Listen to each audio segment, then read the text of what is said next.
अब मैं आपके सामने एक ड्रामा लेकर के आ रहा हूँ। ये कॉलेज का सबसे बेहतरीन गाना है। इसके बारे में बताने के लिए मैं स्टेज पे वंदना अलोनी मैडम को बुलाना चाहूंगा। जहां सीखा सब कुछ। और प्लीज पीछे खड़े सभी लोगों से मेरी विनती है कि स्टेज पे अपनी जगह ले लें। ये जो ड्रामा है यूनिवर्सिटी लेवल पर, इंटर यूनिवर्सिटी लेवल पर भी फर्स्ट प्राइज लेकर के आया है और इसके बाद ये इंटरनेशनल लेवल के लिए रिप्रेजेंट करने वाला ड्रामा है। थोड़ा सा सीरियस ड्रामा है लेकिन बहुत अच्छा ड्रामा है। तो मैं एक बार आपकी तालियों के गड़गड़ाहट के साथ में अलोनी मैडम को स्टेज पे बुलाना चाहूंगा और माइक हैंडओवर मैडम को करूंगा।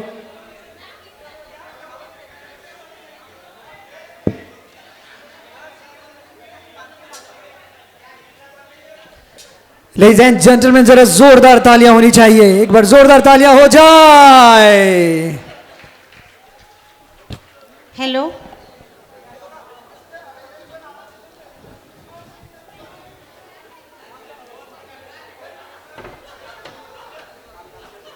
यहाँ कैंपस में बाकी बाहर भी जितने लोग खड़े हैं, मेरी उनसे नम्र विनती है कि वो आके बैठें।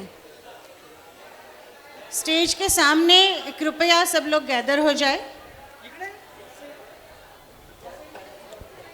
इस नाटक की थोड़ी सी पार्श्वभूमि मैं बताना चाहूँगी। कुछ साल पहले मैंने एक छोटी, जिसको लघु कादंबरी बोलते हैं, it's a long short story उसको बोला जाता है, ऐसी एक लघु कादंबरी मैंने पढ़ी थी। नाम हमने वही कायम रखा है, यह कैसी विदाई। हम आमतौर से विदाई ये वर्ड यूज़ करते हैं, शादी के बाद लड़की जो अपने घर जाती हैं उसको विदाई बोला जाता है। लेकिन अलग किस्म की विदाई कुछ लड़कियों के इसमें आती है, नसीब में आती है। उसको लेकर ये लघु कादंबरी का लिखी थी। लेखक थे डॉक्टर D.U. पाठक।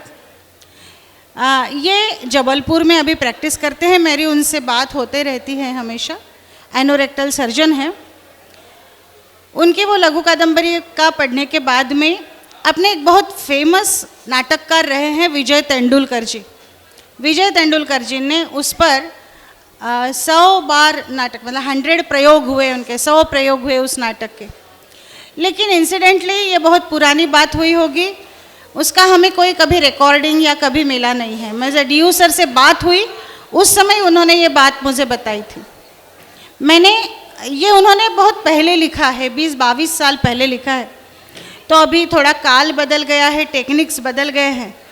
इसके लिए मैंने कालानुरूप उसमें थोड़े से बदलाव किए और मेरे कुछ इंक्लूजन्स डाल के मैंने उसका नाट्य रूपांतरण किया है। यानी अर्धलेखिका का दर्जा और स्क्रिप्ट राइटिंग का दर्जा मैं मेरे नाम से लेती हूँ। मेरा नाम डॉक्टर वंदना अलोनी। नाटक स्पंदन नाम का एक MUHS का इंटर कॉलेज स्पर्धा रहती है। उसमें 1 एक्ट रहते हैं जिसका बहुत स्ट्रिंजेंट रूल्स रहते हैं। एकदम 30 मिनट्स, यानी 30 मिनट्स में नाटक ख़त्म होना चाहिए।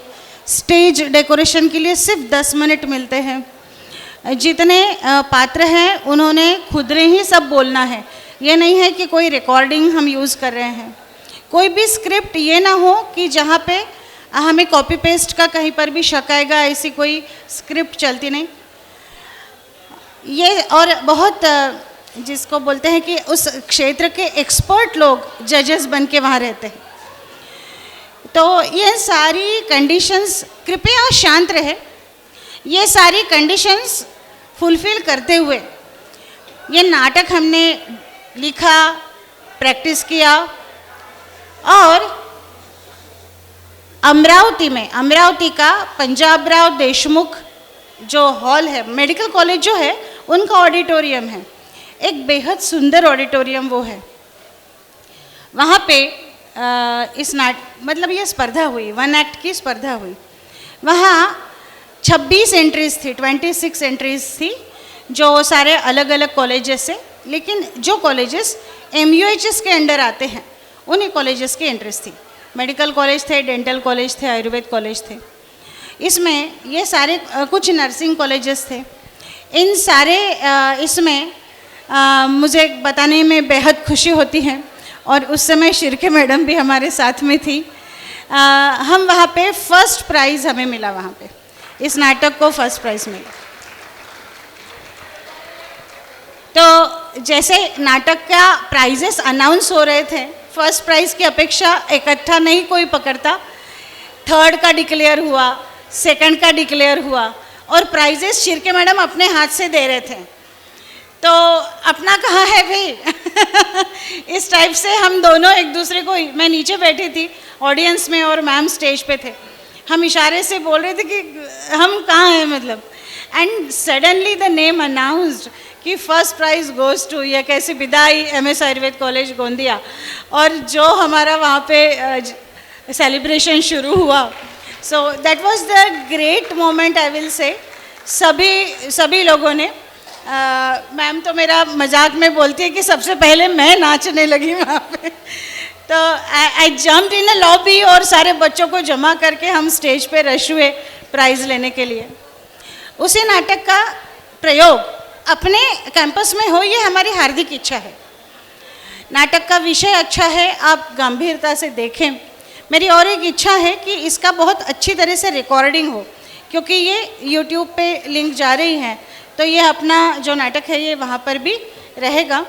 कुछ लोग जो आज नहीं रह पाए, कुछ स्टाफ के मेंबर्स थे, कुछ अपने सीनियर जो बैचेस थी उसके स्टूडेंट्स थे, कुछ रुके हैं लेकिन सारे के सारे आज अभी तक नहीं रुक पाए, तो उनके लिए भी हमें ये रिकॉर्डिंग की लिंक देनी है। सो मेरी रिक्वेस्ट है कि ये बहुत अच्छे से रिकॉर्ड हो। स्टेज का अरेंजमेंट अभी शुरू है, एक 10 मिनट हमें उसके लिए देखना पड़ेगा। मैं फिर से नाटक का थोड़ा इंट्रोडक्शन देने के लिए आऊँगी, बाकी फिर सारी चीज़ें बच्चों के हाथ में जाती है। आप सबके सामने ये जो ड्रामा पेश करने जा रहे हैं, इस ड्रामे को तैयार करने के लिए अलोनी मैडम और वटे मैडम, इनके विशेष परिश्रम है।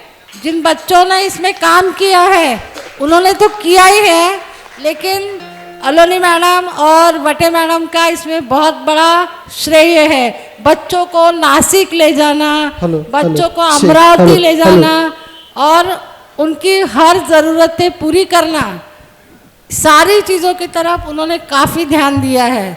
और इसका ही एक परिणाम है कि MUHS, तुमको पता है MUHS में आज की डेट में आयुर्वेद के बहुत सारे कॉलेज है, 143 वगैरह है, मेडिकल है, होम्योपैथिक है, फिजियोथेरेपी है, और इतने सब कम से कम 400 कॉलेज में से अपने कॉलेज के ड्रामा का फर्स्ट नंबर आया है। ये बहुत बड़ी बात है। 25 साल में पहली बार कोई परफॉर्मेंस यूनिवर्सिटी में गया और उसने अवार्ड लेके आया है। ये हम सबके लिए बहुत गर्व की बात है। और अमरावती विद्यापीठ जहाँ पर है, इंटर यूनिवर्सिटी प्रेजेंटेशन करना था, वहाँ भी इनका परफॉर्मेंस बहुत ही अच्छा रहा है। तो आप सब लोग एक बार जोरदार तालियां बजाइए इस ड्रामा के लिए। अलोनी मैडम आपका बहुत बहुत धन्यवाद, वटे मैडम आपका भी बहुत बहुत धन्यवाद, और पूरे पार्टिसिपेंट्स जिन्होंने जी जान लगा के इतनी मेहनत करके अब ये तुम्हारे सामने प्रस्तुत कर रहे हैं। कृपया साइलेंटली इस ड्रामा को देखिए और इसका आनंद तो लीजिए, लेकिन उसका अंत भी देखिए। समझ में आया क्या?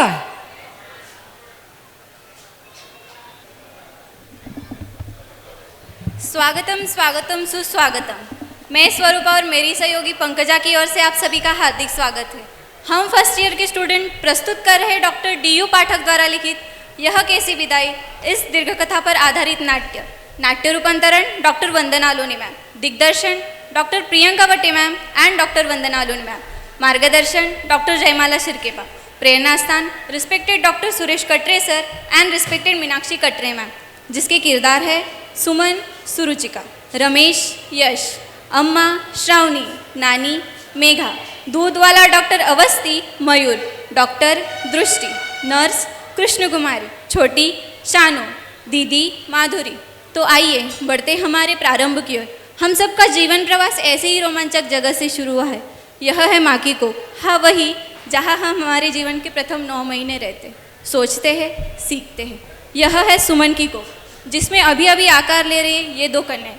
जी हाँ, जुड़वा बेटियाँ हैं। सुमन को पहले ही 2 बेटियाँ हैं, नेहा और नैना, और अब ये 2 बेटियाँ कोख में पल रही।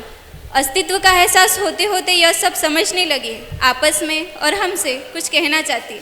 तो देखते हैं क्या कहना चाहती है वह। प्रस्तुत है यह कैसी विदाई, MS आयुर्वेदिक कॉलेज गोंदिया।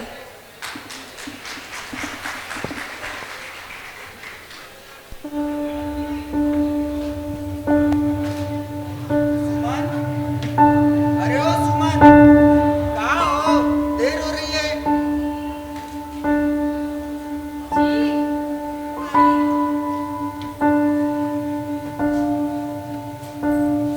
अरे इतनी परेशान क्यों?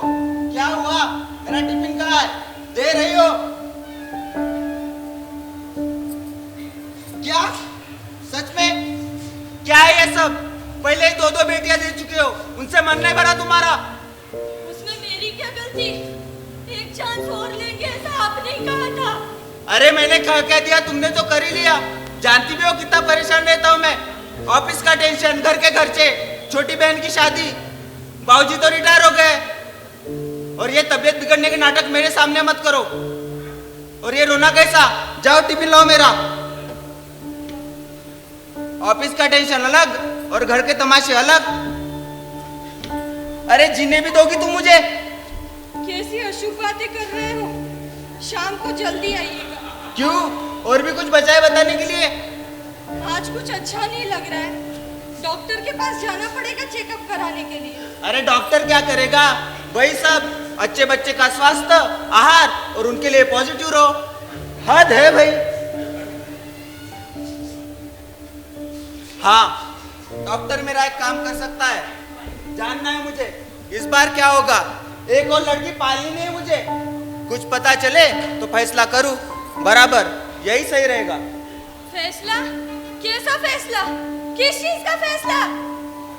क्यों? एक और बच्चा पैदा करने का तो फैसला ले लिया तुमने, तो वो क्या ये जानने का फैसला भी ना करूं मैं? ये क्या सोच रहे हो? फैसला कुदरत करती है, वही सारा संतुलन बनाए रखती है। प्रकृति के विरुद्ध जाकर हम खुश नहीं रह सकते हैं। और ऐसे बहुत खुश रह रहे बात करती है। ये अपराध है और गैर कानूनी भी है। अरे कानूनी क्या गैर कानूनी क्या, सब हो जाता है। प्रतिबंध नाम की कोई चीज नहीं होती, बस प्रतिबंध नाम लग जाने से उसकी कीमत बढ़ जाती है। माना कि जन्म के पहले सेक्स डिटर्मिनेशन की सोनोग्राफी प्रतिबंधित है, बंद तो नहीं हुई, रुकी भी नहीं, बस महंगी हो गई है। तो ठीक है, हम मिलेंगे डॉक्टर से और रिपोर्ट आने के बाद में बात करेंगे। जा रहा हूं मैं ऑफिस।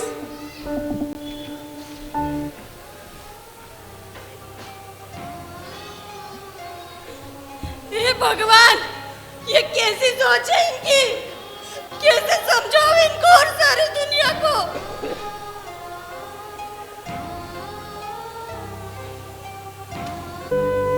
छोटी छोटी, देखा तुमने? पापा खुश नहीं हुए। ऐसे कैसे हो सकता है? कुछ अजीब बात कर रहे थे। और कैसा टेंशन? ऐसा कौन सा गैर कानूनी काम करने जा रहे हैं? हाँ दीदी, माँ से भी कितने चिढ़कर चिल्लाकर बात कर रहे थे, अच्छा नहीं लगा मुझे। माँ सुबह कितनी खुश थी, अब रो रही है बेचारी। अरे वो कैसे फैसले की बात कर रहे थे, वही सुनकर माँ रोने लगी। लगता है हमारे आने की बात सुनकर जरा भी खुश नहीं है पापा। मुझे तो उस बिन बुलाए मेहमान की तरह लग रहा है, जिसके आने से पूरा घर चिंता में डूब जाता है। मुझे माँ का रोना अच्छा नहीं लगा, बिल्कुल अच्छा नहीं लगा।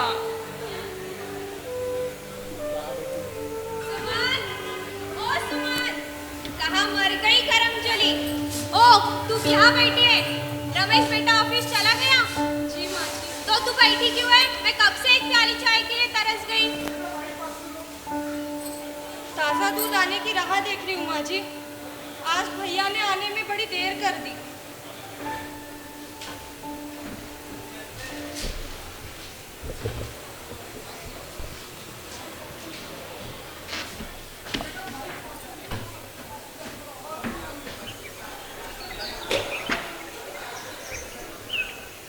क्या हुआ माँ जी?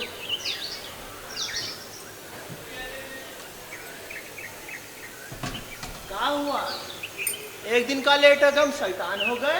तो क्या बोले तुझे, इतनी देर कोई करता है भला? अरे वो का है ना, भैंसिया जन गई हमारे घर में। अरे जानवरों की सेवा करनी पड़ती है। वो छोड़ा, ओ बहुरानी, ओ बहुरानी, तनिक एक पतीली तो लाना, चिकलाया हूँ। हाँ भैया रुक जाओ। बड़े खुश लग रहे हो, बच्चियां आई क्या? हाँ माँ जी, बच्चिया आई है। हमारे तो भाग ही खुल गए। और बछड़ा होता तो?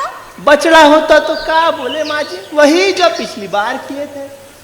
भूखा रखा, मरा नहीं, तो कसाई को बेच दिए थे।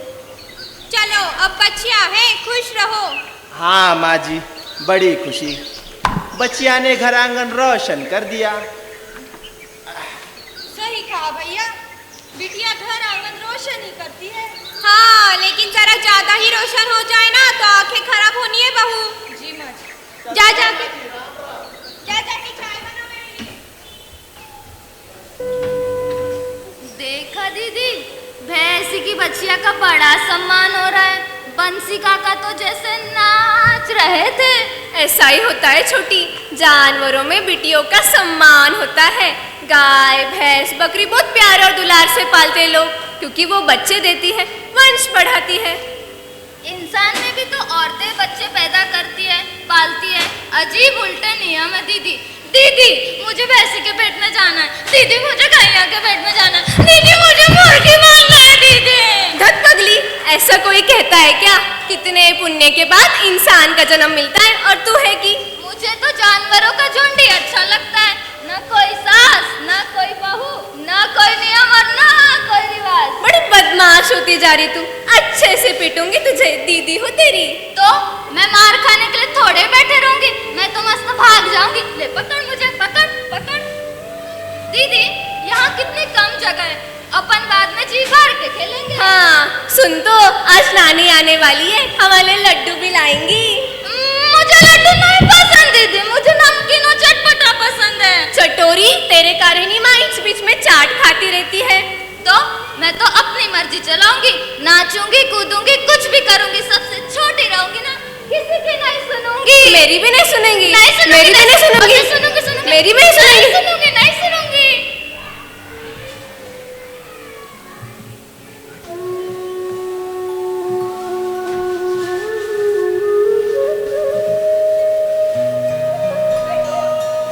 आते समय तुम्हें कोई दिक्कत तो नहीं हुई? नहीं बेटी, सीट मिल गई थी, साथ वाले लोग भी भले थे। और माँ, बाबूजी कैसे? अभी ठीक है, पर कमजोरी तो है ही। उन्हें भी आना था यहाँ। सच कहूँ तो हम दोनों को तुम्हारे साथ रहना बहुत अच्छा लगता है। लोक लाज रस्म रिवाज ना होते तो हम दोनों तुम्हारे साथ ही रहना पसंद करते। अरे क्यों नहीं माँ, कभी भी आ सकते हो तुम। वैसे भैया कैसे? खुद के संसार में मस्त है। हमारे लिए कुछ भी करेगा तो बता कर करेगा, जैसे हम उस पे बोझ बने हुए हैं। बाबूजी ने इतने मेहनत से घर बनाया और उसके नाम कर दिया। अगर वो ना दिया होता तो इतने जल्दी खुद का मकान बना पाता? सब कुछ भूल गया है वो। आते जाते मेहरबानी दिखाना सीख गया है। छोड़ो, अब हमारा क्या ही बचा है। बुढ़ापे का सहारा मुन्ना है, बुढ़ापे में सुख मुन्ना है, बुढ़ापे में छाया मुन्ना देगा। सब बोलने की बातें है बेटा। बिटिया जो प्यार दे पूरे संसार में कोई ना दे पाए। अरे सुमन, तुमने कमरे में कोई अच्छी सी तस्वीर नहीं लगाई? ऐसी तस्वीर हो जिसे देखकर उसी के गुण वाले बच्चे की कामना हो। अरे माँ, इससे क्या फर्क पड़ेगा? जरूर फर्क पड़ेगा बेटा। अभिमन्यु ने अपने गर्भावस्था में पूरा ज्ञान प्राप्त कर लिया था। सब कुछ सुनता समझता है बच्चा, पेट में है तब से। ये लो, ये कान्हा की तस्वीर लगा लो।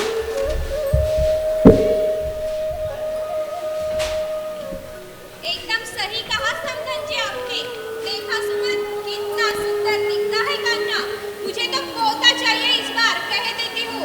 बाद में मत कहना, मेरी पक्की ऑर्डर है समझो।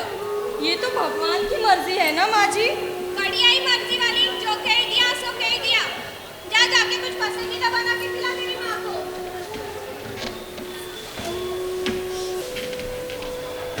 नानी सही तो कह रही है छोटी, हमें सब सुनाई देता है, पर इनकी समझ में कब आएगा कि हम बोल नहीं सकते, वरना टोक देते कि दादी ऐसा मत कहो, हम सुन रहे हैं। मैं तो मस्त समझाऊंगी दादी को, कभी नहीं भूलेगी मेरी बातें। अरे फिर से क्यों नहीं, ये लोग हमेशा राम कृष्ण और शिव जी की तस्वीर लगाते, क्यों कभी इनके मन में रानी दुर्गावती, झांसी की रानी ये तस्वीर लगाने का ख्याल नहीं आता? ये चरित्र भी तो प्रेरणा देती है ना दीदी। कितने सवाल, इनके जवाब हम बाहर जाकर इन्हीं से पूछेंगे। इन्हीं से पूछेंगे। हाँ।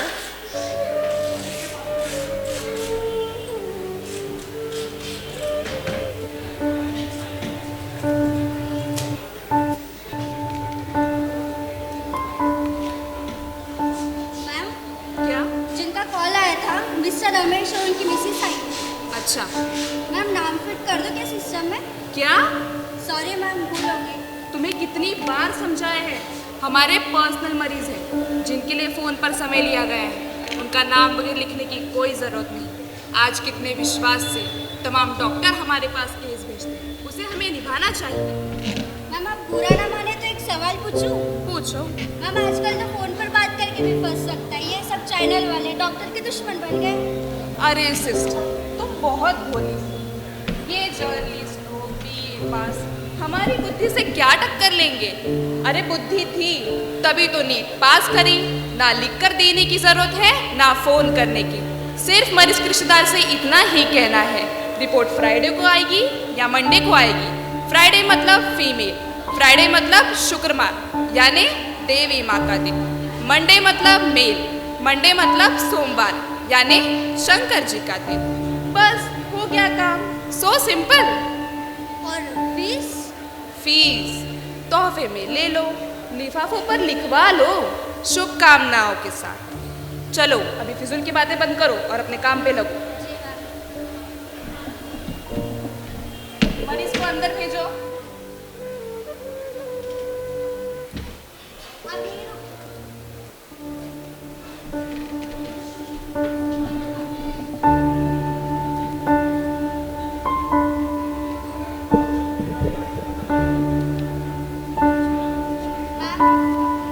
सिस्टर इनसे पूछ लेना डैडर फोन है कि नहीं। जी मैम।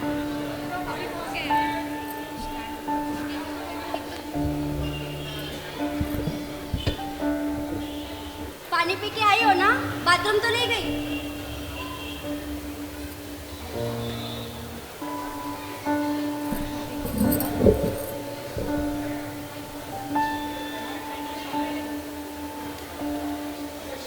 कितना समय लगेगा सिस्टर? जल्दी हो जाएगा, तुम एक्सपर्ट के हाथ में हो। कमर बंद ढीला कर लो। मैम डैडर फुल है कि नहीं? जी मैम। आप बस 10 मिनट के लिए लेटे रहिए, आपको कोई तकलीफ नहीं होगी। सिस्टर प्रोब इस तरफ मुड़िए, बस बस रुक जाइए। हाँ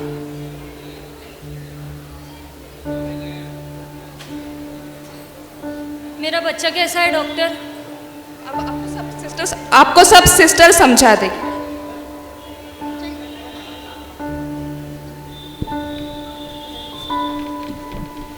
रमेश जी को अंदर भेजो।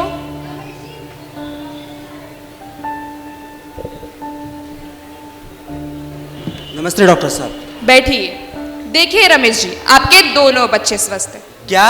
2? हाँ ट्विंस हैं। हे भगवान। और हाँ रिपोर्ट आपको फ्राइडे को मिलेगी, समझ रहे हो ना आप? फ्राइडे। अब आगे का आप सोच लीजिए। अब क्या करें डॉक्टर साहब, आप ही सलाह दीजिए। सलाह क्या, अगर आपकी तैयारी हो तो आगे अवस्थी सर से बात कर लेती हूँ, सब हो जाएगा। एडवांस का इंतजाम कर लीजिए, 20 एडवांस रहेगा, बाद में 30। बाप रे, ये तो बहुत ज्यादा है। 20-30 मतलब पूरे 50,000। कैसे हो पाएगा मेरे से? मैं बोलूंगी तो इतने में होगा, दूसरों के पास जाऊंगे तो डायरेक्ट मना कर देंगे। बहुत प्रॉब्लम्स और रिस्क है आपके केस में, और एक तो खर्चा भी डबल है। ट्विंस है ना? ठीक है डॉक्टर साहब, सोच के बताता हूँ आपको। बहुत समय नहीं है आपके पास, 3 महीने से ऊपर हो चुका है। जितना देर करेंगे पैसे का मीटर भी उतना ही बढ़ेगा। कल शाम तक पक्का करके बताइए। जी ठीक है डॉक्टर साहब। सिस्टर कल का याद है ना? चलो वार्ड नंबर 3।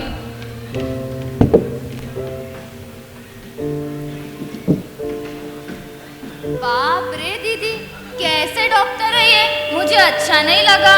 डरने की बात नहीं है छोटी, सुबह से माँ कितनी टेंशन में थी, हम भी परेशान हो गए। अब अच्छा लगेगा। ये हॉस्पिटल भी बड़ा अजीब है दीदी, डॉक्टर भी गोल गोल बातें कर रहे हैं। मुझे तो लगा वो पापा को समझाएंगे, माँ को अच्छी दवाई देंगे और ये भी बताएंगे कि कैसा लड़का है, लड़की होने के कारण पापा होते हैं, मम्मी नहीं। देखा, शाम का प्रोग्राम देखने के बाद ज्ञान बढ़ गया हमारी छोटी का। क्यों नहीं, हम हर चीज कितनी झट से सीख रहे ना दीदी। लगता है दुनिया ज्ञान का भंडार है। मैं तो बहुत बहुत बहुत पढ़ूंगी, बहुत बड़ी बनूंगी। कितनी शानदार जिंदगी होगी ना दीदी हमारी। अरे बस बस, कहाँ उठ चली मेरी नन्ही चिड़िया। तेरे पंखों में सारे सितारे जड़ूं, तेरे झूलर तनक सतरंगी बुनूं, तेरे काजल में मैं काली रैना भरूं, तेरी मेहंदी में मैं कच्ची धूप मालूं।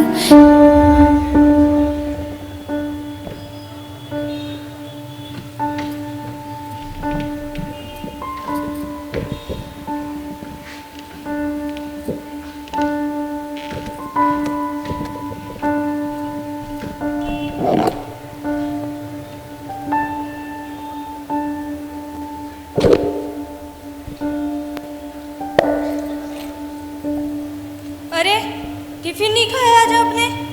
मन नहीं किया, उदास हूँ, अभी एडवांस दे के आया हूँ। क्यों करना है ये सब? ऐसा कौन सा पहाड़ टूटेगा? क्या हमारी जिंदगी पर हमारा वश नहीं है? पता नहीं सुमन, ये सब क्या हो रहा है? ऐसा कैसा नसीब है हमारा? बेटा ना होने पर ये समाज हमें जीने नहीं देगा। ऐसा कुछ नहीं है। माँ की बातें सुनकर ना मेरी आंखें खुल गई है। भैया कहाँ ध्यान रखते हैं माँ बाबूजी का? बेटा होकर भी ना माँ खुश नहीं है।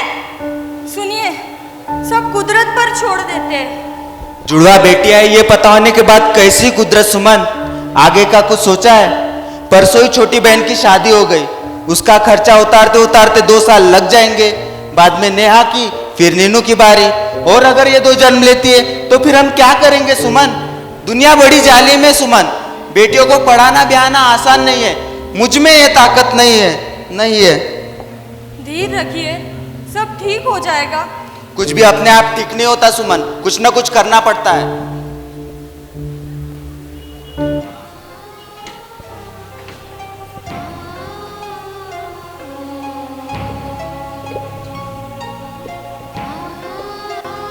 अगर कुछ करना ही है तो क्यों ना हम अपने विचारों में सुधार लें। सामाजिक बदल लाने के लिए जो ताकत चाहिए, क्या वो सिर्फ पैसों में होती है? क्या हमारी आर्थिक परिस्थिति हमारे बच्चों का भविष्य तय करती है? क्यों नहीं कर पाती हूँ मैं मेरा मन पक्का? क्यों नहीं कह पाती हूँ मैं? नहीं कराना मुझे अबॉर्शन, नहीं मारना मुझे मेरी बच्चियों को। मैं दुखी हूँ, फिर भी इस अन्याय के लिए तैयार हूँ। क्यों ये दबाव? कहीं मैं अपने ही अंतर मन में लड़के की चाहत तो नहीं छुपाए बैठी हूँ? सब कुछ जानते हुए भी ये चाहत क्यों? क्या पीढ़ियों के संस्कारों ने हमें इतना बदल दिया? इस कदर क्यों?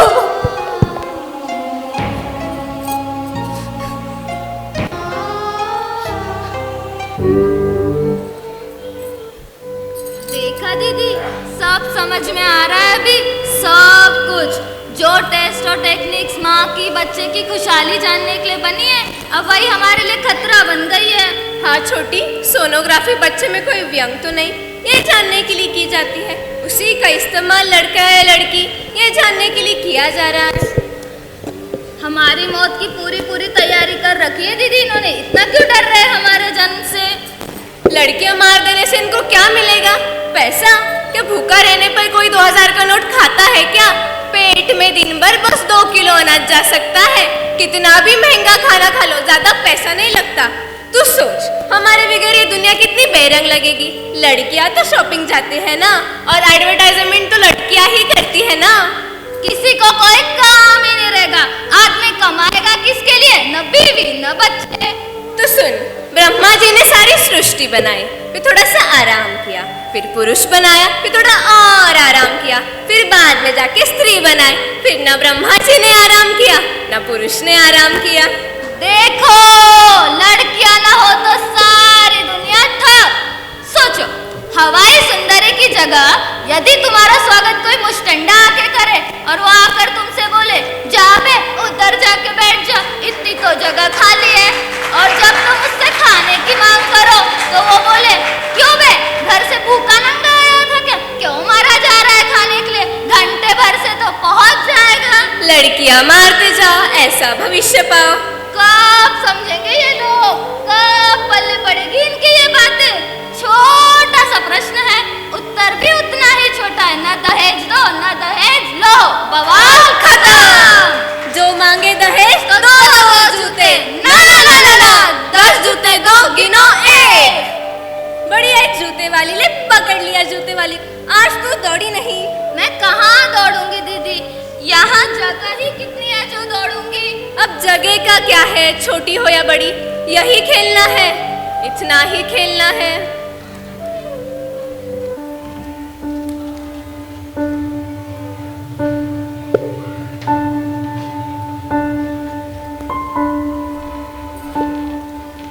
नमस्ते। नमस्ते। रमेश जी ना? जी हाँ। आपका रूम नंबर 200 बुक है, अब आज चले जाइए। जी ठीक है। कल तक रुकना पड़ेगा क्या सिस्टर? हाँ, आराम से रहिए। आज रात 10 बजे के बाद कुछ खाना नहीं है, पानी भी नहीं पीना है। दर्द तो नहीं होगा? नहीं, आपको एनेस्थीसिया दिया जाएगा, डरिए मत। आज रात को गोलियां देने आ जाऊंगी। ठीक है। तुम आराम करो, मैं 1 घंटे में आता हूँ। ठीक है।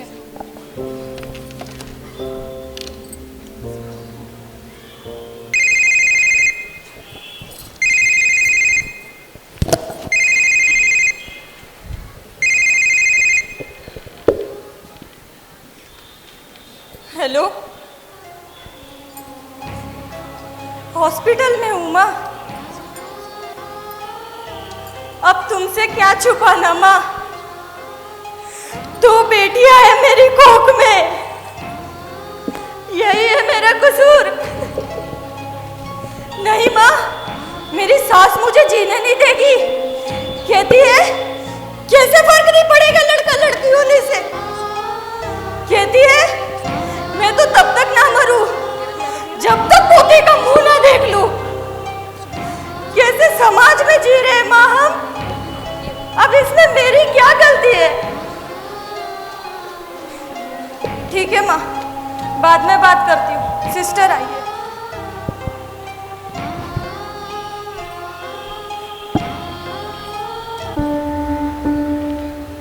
ये रहा कंसेंट पेपर, यहाँ पर आपके और आपके मिस्टर की साइन चाहिए। जी वो बाहर गए, और ये आने पर बताती हूँ। और ये रही गोलियाँ, ये भी लाने को बोल दीजिएगा। जी ठीक है।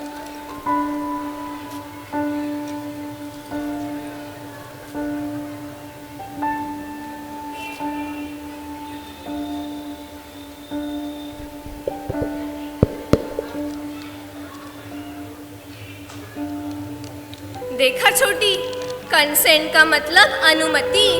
यानी दिल करे या ना करे, पर इस ऑपरेशन फॉर्म पर साइन तो करनी पड़ेगी। करनी तो पड़ेगी, माँ पापा तो खुद ही चल कर आए ना हमारी विदाई करने, रिस्क डॉक्टर थोड़ी ना लेंगे। दीदी, हर काम के लिए सामान की एक लिस्ट बनती है ना, हमारे विदाई के लिए क्या क्या लगेगा? मंगल कलश, सुहागन की चुनरी, मौली धागे, पर ये सब तो कुछ अजीब चल रहा है दीदी। ये सब कुछ समझ नहीं आ रहा। ये महंगे इंजेक्शंस, कॉटन बस, ये सब क्या चल रहा है दीदी? हमें ऐसी विदाई नहीं चाहिए छोटी। हमें जन्म देते तो कहते पापा से नहीं देना दहेज, नहीं करनी शादी, हमें अपना बेटा समझो, हम पढ़ेंगे लिखेंगे मेहनत करेंगे, और अगर कोई नो दहेज लेने वाला लड़का मिला तो करेंगे शादी। हाँ दीदी, माँ करती है ना दादी की सेवा, वैसे पापा क्यों नहीं करते नानी के लिए कुछ? जाने दो, इनका जमाना गया, हम अपने जमाने के नियम लाएंगे जिसमें लड़की के माँ बाप की जिम्मेदारी उठाने वाले भी दूल्हे होंगे। ऐसी दुनिया, ऐसी सुंदर दुनिया, इतनी सारी बातें दीदी, कोई सुनता समझता क्यों नहीं? शांत हो जा छोटी, समय की डोर आज हमारे हाथों से छूट जाएगी, पर ये अंत नहीं। हमें फिर से आना होगा किसी दुर्गा रणचंडी की कोख से, एक ऐसी कोख जहाँ नई दुनिया का प्रारंभ हो सके। आज हमारे माँ पापा ने समाज की कुरीतियों को बलि चढ़ना कबूल किया है, उनकी दुर्बलता समझ छोटी, अब कुछ नहीं हो सकता। इतना गुस्सा आ रहा है ना, इतना गुस्सा आ रहा है कि अब आने वाली मौत का डर भी खत्म हो गया। अजीब विडंबना है दीदी, जिस सुंदर दुनिया का सपना हम देख रहे थे उसे साकार करने के लिए जन्म नहीं ले सकते। तू सोच छोटी, हम दो थे इसलिए आपस में बातें कर पाए, अगर कोई अकेली जान होती तो डर जाती ना। ये दुनिया अपने परेशानियों से उठेगी तभी हमारे लिए सोचेगी ना। अरे जल्दी सोचो, वरना आने वाला भूचाल दूर नहीं।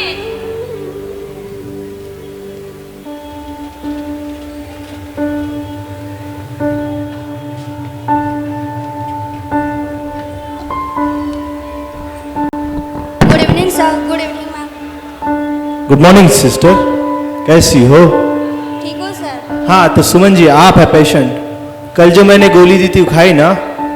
सर मैंने मेरे सामने ही खिलाई थी, मीफेप्रिस्टोन ना सर? हाँ हाँ भाई भाई, ठीक है आप आराम कीजिए।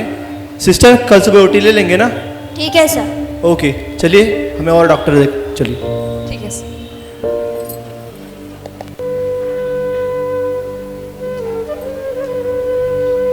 दीदी, मेरा दम घुट रहा है दीदी, मुझे सांस नहीं आ रही दीदी।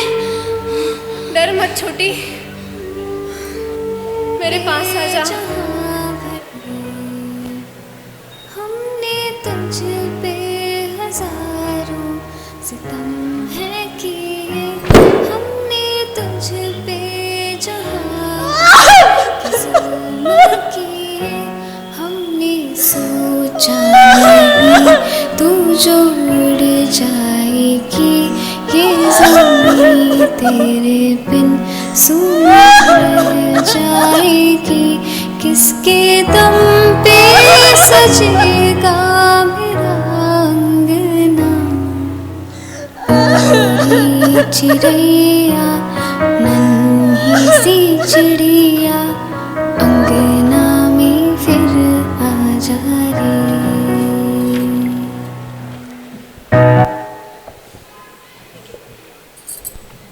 जिस देश में देवताएं नारियों के रूप में विद्यमान हैं, दुर्गा काली चंडिका, वहीं पर लड़की के जन्म पर आपत्ति क्यों? क्यों? अपनी पैसा पाने के लिए जीवनदाता डॉक्टर जीवन लेने वाले शैतान का रूप ले लेता है, आखिर क्यों? क्यों? अपने ही बच्चों को मारने के लिए उतारू हो जाता है यह समाज, आखिर क्यों? क्यों? हजारों जन्म बेटियों को कोख में ही मार दिया जाता है, आखिर क्यों? क्यों? बेटे जैसा हर कर्तव्य निभाने वाली बेटी को नहीं मिलता समान अधिकार, आखिर क्यों? क्यों?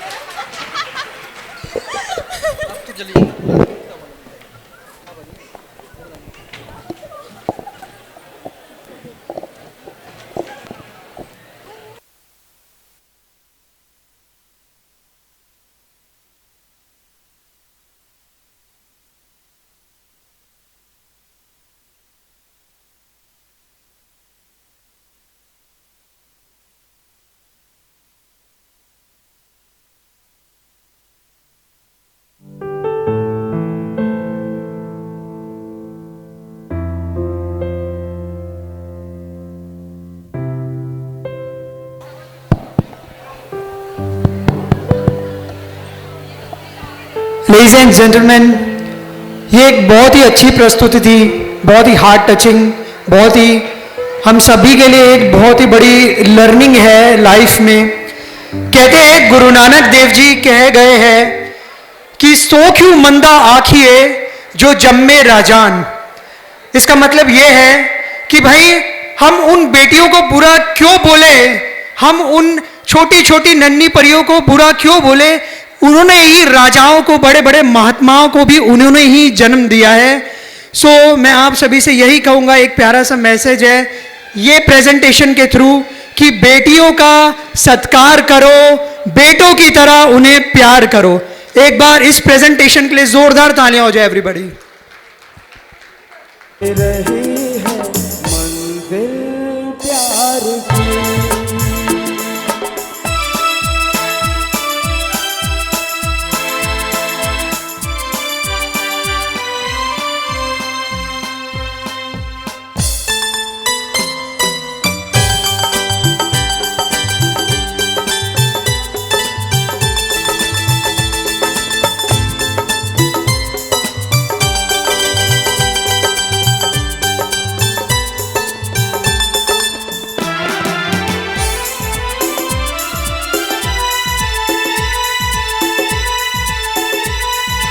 अब है जुदाई का मौसम, दो पल का मेहमान, कैसे ना जाएगा अंधेरा, क्यों ना थमेगा तूफान।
प्यार ने जहाँ पे रखा है झूम के कदम मिसबार, वहीं से खोला है कोई रास्ता, वहीं से गिरी है दीवार,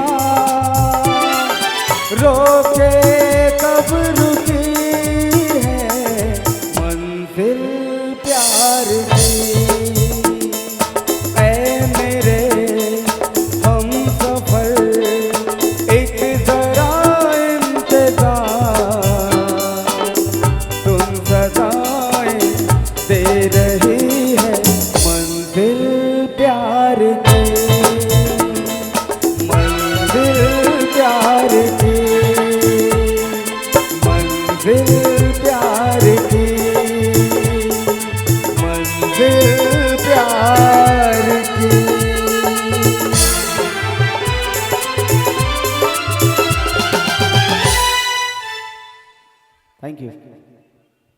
करने जा रहे हैं जो भी रिस्पेक्टेड स्टूडेंट्स अभी के, पहले के, अगर दो इर्द गिर्द प्रेमाइसेस में गई है तो मैं उनसे सबसे रिक्वेस्ट करूँगी कि वो कल्चरल फेस्ट जहाँ पे हो रहा है हमारे डोम में जल्द से जल्द पधारे, और जो जिन्होंने भी सिंगिंग के लिए अपने नाम दिए वो मुझे स्टेज के पास मिलिए।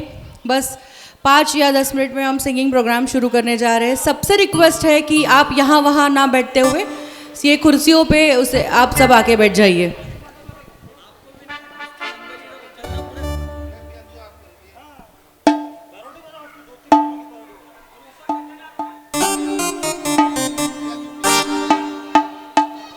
जिन्होंने भी एज अ पार्टिसिपेंट नाम दिया है सिंगिंग के लिए, प्रीवियस स्टूडेंट्स जो होंगे, प्लीज़ मुझे आके आप सब राइट साइड या लेफ्ट साइड में आके मिलिए। टीम आपसे मिलेगी, कुछ आपसे भी डिस्कस करेंगे और कुछ 5-10 मिनट में हम सिंगिंग का प्रोग्राम शुरू करने जा रहे हैं। Thank you so much sir. Evergreen orchestra है हमारे साथ राजेश दादा का। थैंक यू सो मच दादा, आपका ड्रम हमें और ज़्यादा एनर्जी देता है। मैं एक बार सारे सिंगिंग पार्टिसिपेंट जो है उनके नाम यहाँ पे लूँगी, और अगर आप लोग हैं, कुछ लोग हैं तो प्लीज़ हाथ रेज करिएगा। वैष्णवी, रितेश, नितिन, युवराज, जयप्रकाश, ओ जय हो, सॉरी, श्रुति चौधरी, हाँ है, समीक्षा मैम आप है यहाँ पे, वैशाली, रचना, पंकज, ओजस्वी, सानिका, मुस्कान, रितेश का आई गेस ड्यूएट भी एक।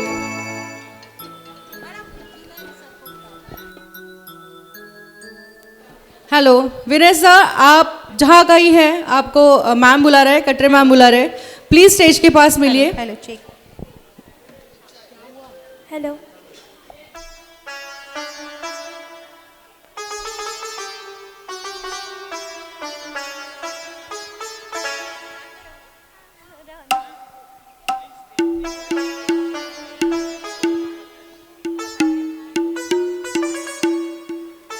चलिए जी, आज धमाकेदार गानों से शुरुआत करते हैं। राकेश दादा साथ में है ही, पर कुछ स्टूडेंट्स हैं जो होनहार हैं और सिंगिंग में अपना क्या कहेंगे इंटरेस्ट रखते हैं।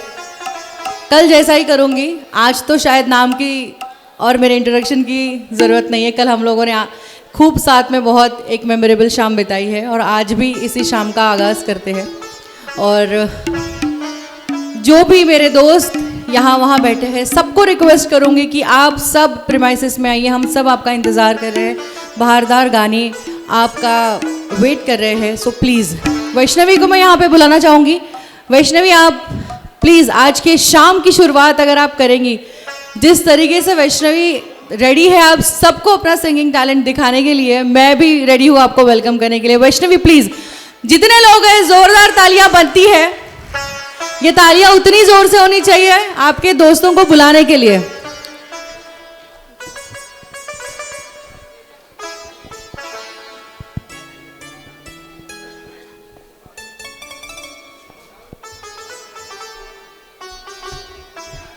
हेलो हेलो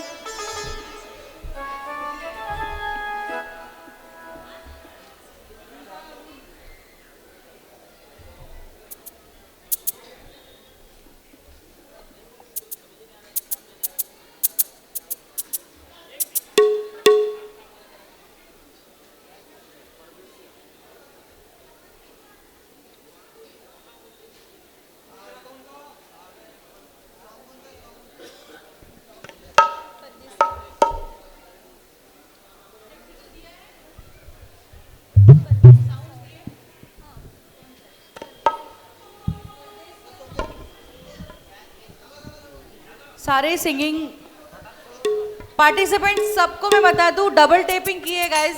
हमारे लाइट दादा की तरफ से एक इंस्ट्रक्शन आया है कि उन्हें एक ज़बरदस्त लाइटिंग तभी मिलेगी जब एक पर्टिकुलर जगह पे आपको खड़ा होना है। एक हम लोगों ने जगह डिसाइड की है, डबल टेपिंग है, उसके आगे आपको किसी को नहीं जाना है। फैशन शो वाले भी जो जहाँ से भी मुझे सुन रहे हैं, प्लीज़ विथ मेकअप एक बात सुन लीजिए, डबल टेपिंग के आगे स्टेज के सामने कोई नहीं जाएगा। Vaishnavi, over to you.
आओ। What starting. तालियां भी सुन ली वैष्णवी, आप मना कर रही थी। पायरो वाले दादा मुझे आके मिल सकते हैं प्लीज।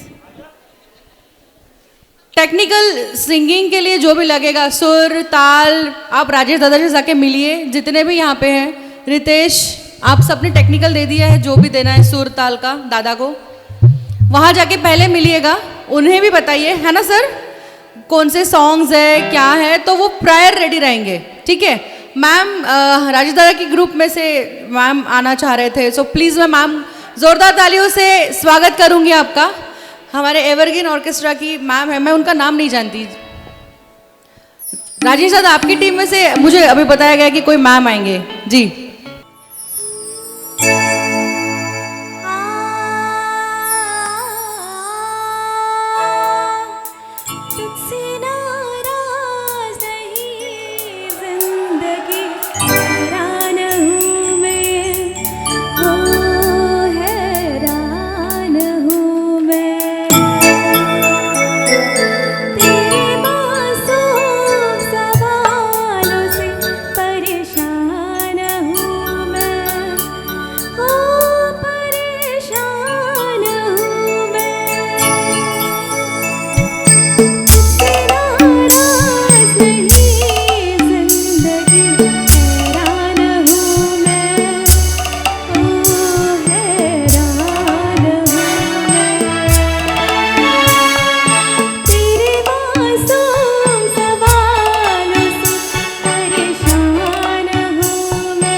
बहुत बहुत शुक्रिया। और आप जिन्हें अभी सुन रहे थे यहाँ पर, ये हैं सुरुचि ओम प्रकाश गुप्ता। ये पुणे से आई हैं और इनका जन्म यहीं गोंदिया में हुआ है। मैं चाहूँगा एक बार जोरदार तालियां हो जाए इनके लिए। Thank you so much. Thank you. सिलसिला अभी चलने ही वाला है बहुत सारे बहारदार गानों का। सबसे फिर एक बार रिक्वेस्ट करूंगी सारे दोस्तों के जो कॉरिडोर में घूम रहे हैं, मैं आप सबको बहुत ईगरली बुलाना चाहूँगी। आप जब तक नहीं बैठेंगे, जो गाने के सुर है वो 100% लग रहा है, 200% लगेंगे। आज एवरग्रीन ऑर्केस्ट्रा की तरफ से एक हमारे नागपुर से मैम हमारे बीच है, ज्योति मैम। हम लोग अभी जस्ट मुझे पता चला कि मैम सिर्फ हमारे लिए यहाँ पे है, तो मैं मैम को भी वेलकम करूँगी कि मैम आप प्लीज़ आपके स्टाइल में हमें कुछ सुनाएं।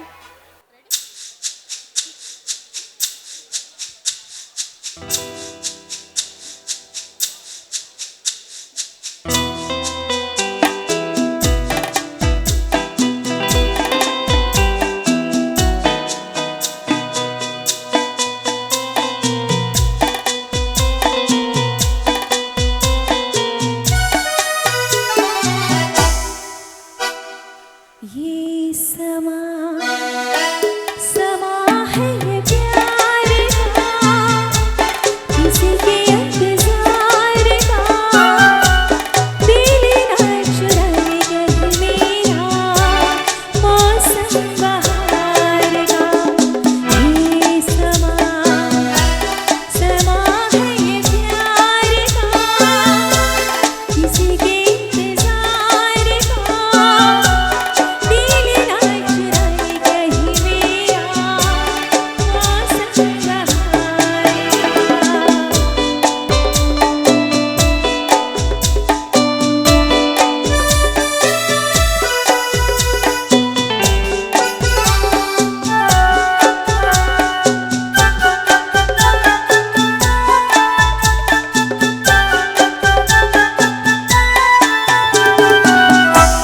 बसने लगी आँखों में कुछ ऐसे सपने, बसने लगी आँखों में कुछ ऐसे सपने,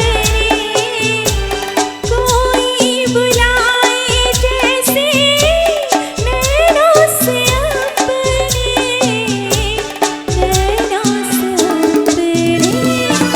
ये समा समा है दीदार का, किसी के इंतजार का, दिल ना चुराए कहीं मेरा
मच। Thank you so much Rajesh भैया। Thank you so much ma'am.